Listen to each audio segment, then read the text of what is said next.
tendo ele consumado, como foi que ele consumou? Sofrendo, adquirindo paciência, desenvolvendo caráter. E só então veio a ser a causa da eterna salvação para todos os que lhe obedecem. É assim que está registrado na Bíblia Sagrada. Jesus tornou-se a causa da eterna salvação, não para todos, mas somente para aqueles que obedecem. Porque assim como ele fez a vontade de Deus, passando do teste, os filhos de Deus procurarão também fazer a vontade de Deus. E o que seria fazer a vontade de Deus? A Bíblia nos responde isto. Vê? Esta é a vontade de Deus, que guardeis os seus mandamentos.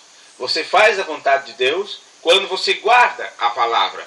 Mesmo Jesus Cristo, ele teve de sofrer para desenvolver caráter. Lembre-se, as Escrituras dizem que Jesus crescia em graça e em conhecimento diante de Deus e dos homens.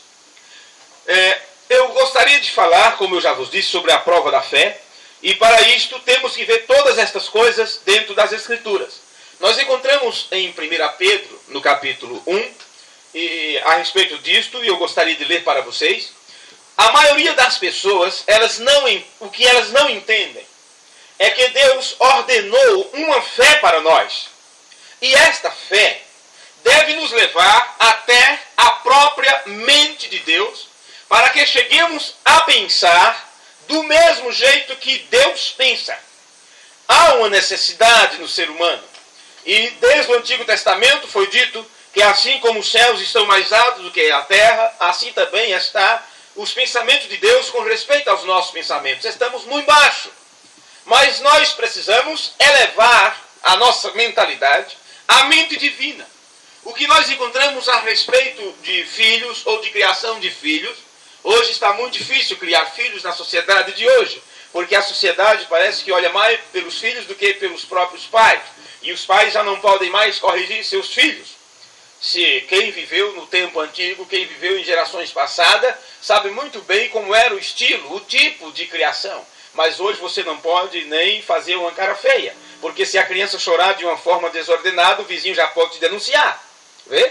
Já pode te denunciar, porque você está matando, está acabando com seu filho. Agora, então a sociedade arranjou a psicologia. E parece que os psicólogos entendem mais de criação do que os pais, e que os avós e tudo mais. Então eles dizem, pais, vocês terão que descer ao nível de mente dos seus filhos. São crianças, são adolescentes. Então você terá que descer ao nível de pensamento deles. Como você com 40, 50 anos, terá que pensar como adolescente para poder entender os problemas dos adolescentes, significando que a experiência que você adquiriu não vale nada. É como se todo o aprendizado que você teve de nada adianta. Você terá que baixar ao nível deles para poder compreendê-los em seus problemas. Isso significa, quando você desce à mentalidade da criança, quando você desce ao nível do jovem e do adolescente, significa que você pensará como eles, agirá como eles, e mesmo que você não haja, mas dará o aval para todas as coisas erradas que eles estão propensos a fazer. E é assim que querem fazer com o nosso Deus. As pessoas não querem adquirir experiência, não querem adquirir um aprendizado correto e elevar seu nível de pensamento a pensar como Deus pensa, em termos da palavra. Eles querem que Deus desça e pense do jeito deles e ache que tudo está bem, que está bom assim mesmo. São minhas criancinhas, são meus filhinhos e eles podem viver de qualquer maneira. Não, senhores, Deus não muda. A Bíblia diz, não erreis, Deus não se deixa escarnecer. Tudo que o homem semear, isto também se fará. Não adianta querermos fazer Deus descer ao nosso nível de pensamento. Nós temos que mudar nossa mente e adquirirmos a mente de Deus. Paulo disse, transformai-vos pela renovação da vossa mente. A nossa inteligência tem que ser mudada e temos que entender e tomar Deus em sua palavra para podermos fazer a sua vontade. Porque a vontade de Deus já está estabelecida nas Escrituras. É isso que aprendemos em todas as leis, dos profetas, dos salmos, no Novo Testamento inteiro. Então compreendemos que Deus ordenou uma fé para cada um de nós, e esta fé, que é uma revelação, deve nos levar a pensar pensar como Deus pensa. E então, quando Deus nos dá essa fé, e sabemos que fé é uma revelação que Deus nos dá, nós sabemos que tão quanto, com certeza, tão quanto Ele nos deu esta revelação, então se assegure disso. Se Ele te deu, Ele vai testar esta revelação. Ele vai testar esta fé. Então a revelação vem a você, e a prova de sua revelação tem um propósito de trazer a própria mente de Deus para nós. Se você diz, Deus me esclareceu sobre a sua verdade, então Deus vai testar o esclarecimento que você tem para ver se você passa no teste. E quando isto acontece, quando você passa nesse teste, então nós falamos o que Deus fala. Não podemos falar outra coisa a não ser aquilo que Deus já tenha falado. Foi assim com os profetas.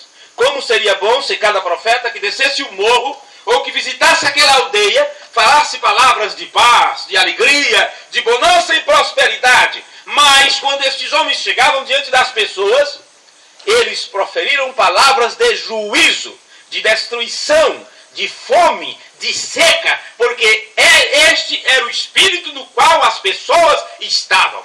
Deus não mata as pessoas. Você diz, mas não veio o dilúvio e destruiu a todos?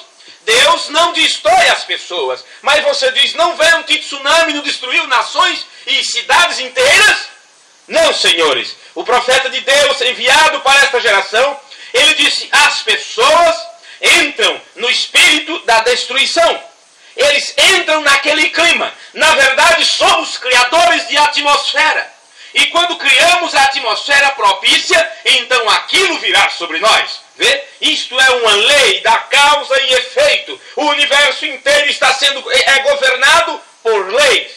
São coisas que não sabemos, que não vemos, não poderemos tocar, mas existe trajetória do Sol, a trajetória da Lua, de cada estrela, de cada planeta no universo, de cada cometa.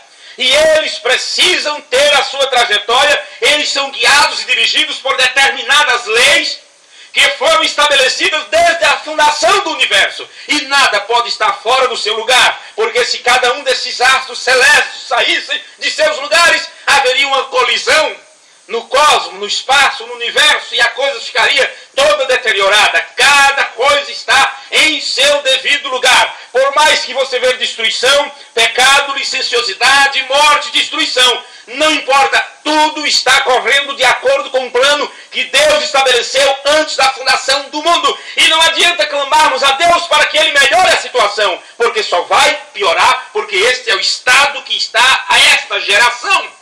Ela terá que caminhar a passos largos para ser destruída. E isto acontecerá tão rápido que as pessoas não perceberão. E o que acontece? Elas já estão sendo direcionadas para isto, para não temer o perigo, para se acostumar com os monstros, se acostumar com as coisas que acontecerão. Nossas crianças já estão sendo ensinadas e instruídas pelo mundo para não temerem a abominação, monstros, demônio, ou seja o que for. É com isto que eles brincam, é com isto que eles jogam, é sobre isto que eles leem, é sobre isso que eles conversam.